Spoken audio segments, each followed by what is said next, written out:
Come on! Are you upset because you missed your favorite shows live on Zulu Tunes? Don't worry about it. You can catch up and re-listen to all your favorite shows as podcasts. Nice. All you need to do is search for the Zulu Tunes podcast on your preferred music streaming platform. Hit subscribe and pick the show you would like to listen to. It's that easy. You'll be able to find the Zulu Tunes podcast and tons more content just for you at a tap of a button.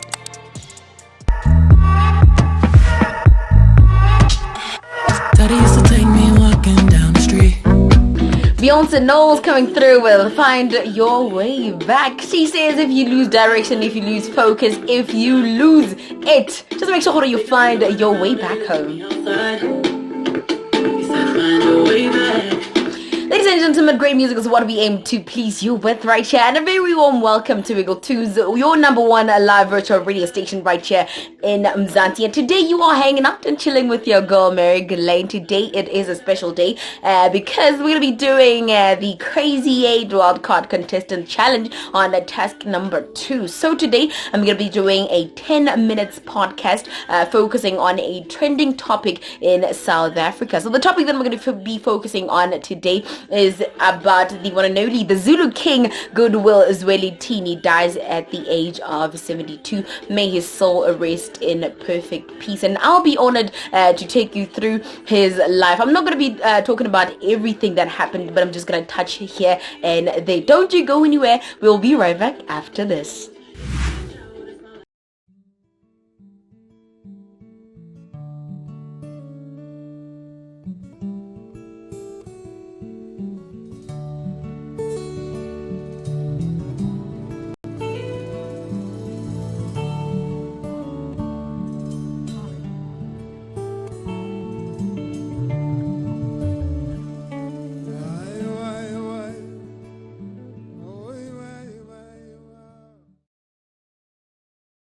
Welcome back again. You are still hanging out with your girl Mary Galane right here. So ladies and gentlemen, before we went on break, I told you and explained that I'm going to be doing a 10 minutes podcast about a trending topic. So the topic that we're going to be focusing on, or rather doing a review on, is about Zulu King Goodwill Zwelithini dies at the age of 72. May his soul rest in eternal peace. So I'm going to be talking about the legend, basically a warrior, a man who was fearless, and I'm going to be focusing on his biography. I'm going to be talking about, his upbringing, his childhood, his rise to the throne, the political impact that he had, as well as the impact on the nation, especially the Zulu tribe. So stay right where you are. Don't you go anywhere. We'll be right back. A leader means you must lead by example. You must make hard decisions and you must be dedicated to the nation, and you must also be fearless and out of your comfort zone. And today I'm going to be talking about a man who did all of that, a man who paved the way for the people that we are today. I'm talking about the one and only King Goodwill Zwelithini Kabeko Zulu, and he was born in July 1948 at Nongoma, now is known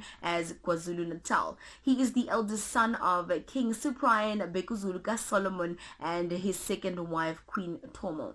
He was educated at the Beko Zulu College of Chiefs, and he then privately tutored. He lived at his father's official residence at Ketumtandayo and received formal instruction in traditional Zulu customs. And in 1968, his father passed on and a regent was appointed to look after the administration of the royal affairs while the young Zwelithini completed his education. A heated debate ensued between the South African government and the KwaZulu royal family over the choice of regency. So basically, this was in the ages of apartheid. Apartheid was very dominant in these days, and Baba Zwelithini was still young back then to then jump on the throne and amid his father passing on. So let's focus more on the impact he had in politics as well as the nation. As we move to his political impact, right, he was installed as the 8th monarch of the Zulus at a traditional ceremony at Nongoma, better known as KwaZulu-Natal these days, on the 3rd of December 1971. And this event was attended by so many people. It was attended by more than 20,000 people. So this shows that he was for the people and the people were for the king. So anyways, the country's constitution made the king's rule ceremonial and subject to the authority of the chief minister Mangosuthu Buthelezi, and tension arose between the two leaders. In 1975, Buthelezi accused King Zwelithini of meddling in party politics, and as a result, the KwaZulu government demanded that the king obtain cabinet approval to travel outside the Nongoma Tribal Authority area, and this was during apartheid era. In 1979, Buthelezi further accused King Zwelithini of conspiring with the Mozambican government and rejected the king's branding of the KwaZulu government as a puppet of the South African government. So these were accusations aimed at King Zwelithini by Chief Minister Mangosuthu Buthelezi, and he was further charged with, trying to form a political party, Inala, aimed at giving him power to appoint the KwaZulu Chief Minister. In reply to all these allegations made, the KwaZulu government issued a protocol guide that limited King Zwelithini's constitutional role, and he then refused to address the KwaZulu Legislative Assembly, as was his norm, and rumors of his unseating abandoned. And Buthelezi's response was to cut the royal salary, and an inquiry was also launched, into the allegations of misconduct. And part of the investigation was into King Zwelithini's alleged support of armed revolution. And in 1979, King Zwelithini denied all the allegations, including a claim that he advocated violence in the KwaZulu to overthrow the Zulu state. And the KwaZulu government then eventually, restored his salary. After his salary was restored, in 1980, King Zwelithini was forbidden to give interviews without the approval and the presence of the KwaZulu Minister of Justice. And in early 80s, political violence and vigilante activities began in KwaZulu as a result of tension between these political parties, Inkatha Freedom Party, United Democratic Front, as well as the African National Congress. And the president of the ANC, Mr. Oliver Tambo, criticized the KwaZulu government for inciting the violence. So King Zwelithini demanded an apology for this. He did this in defiance of the constraints placed on him, which prevented him from commenting on political issues. The ANC was particularly upset with his opposition to the international sanctions against apartheid. King Zwelithini threw his lot in which him and Buthelezi put his weight behind Inkatha, calling on his followers to support the organization and warning those who did not. All these happened in the 80s. In 1989, he accused the ANC leadership for not inviting himself and Buthelezi to a rally welcoming back the Rivonia trialists who have been released after almost 3 decades of imprisonment. It was hectic. And in 1991, he called for peace at a May Day rally and accused the ANC was fostering anti-Zulu feelings. During the Convention for a Democratic South Africa, CODESA, the king's status became a point of bitter contention between Buthelezi and the CODESA delegates.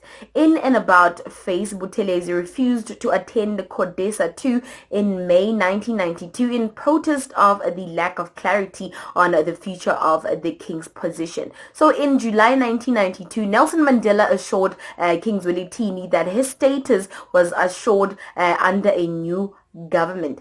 This created wider expectation of a dispensation inclusive of various ethnic monarchs in South Africa.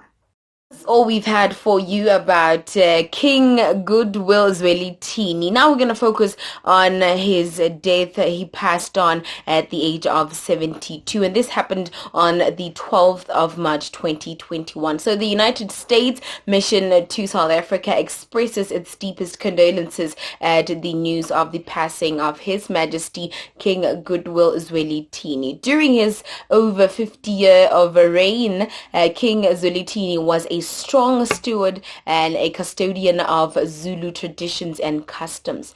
King Zwelithini played a crucial role in cultural programs and initiatives aimed at promoting social cohesion among the diverse groups in the KwaZulu-Natal province. We join the Zulu people in a large South African community in mourning the loss of the king. Our thoughts remain with the royal family and all who mourn his passing during this challenging time. May his soul rest in perfect peace. Anyways, ladies and gentlemen, that's all we've had for you for today on hashtag task number 2 for the hashtag Wiggle Tunes Wildcard Contestant Crazy AIDS Challenge. And that's all we've had for you, man. Thank you so much for your time. Stay tuned. Join Wiggle Tunes on our YouTube page at Wiggle Tunes TV and watch all of our live streams, interviews, and tons of more cool content as it's released. Whether you're tuning in live, hanging out, or just catching up, you'll never miss a thing. All on Wiggle Tunes TV, your view behind the radio.